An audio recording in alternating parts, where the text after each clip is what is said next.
There's a well-known truism that states, "You're only as strong as your weakest link."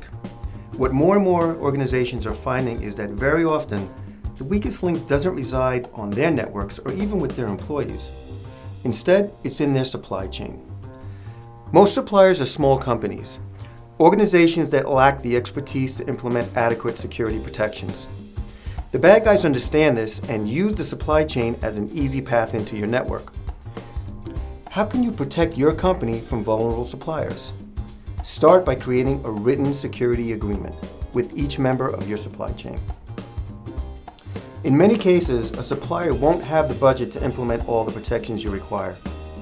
But at a minimum, you should make sure that they adhere to certain clearly defined processes that minimize their vulnerabilities.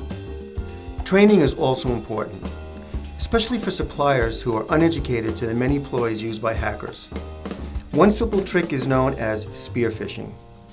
In this scenario, a supplier employee receives an email from what appears to be a trusted source.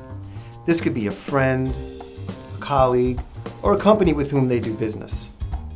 In fact, the bad guys started to use legitimate email servers they've compromised, which makes malicious emails even harder to identify. Finally, if you want to minimize your supply chain risks, then you need to create a barrier between your internal and external systems. That's because hackers continually try to exploit direct connections between smaller vendors and larger organizations.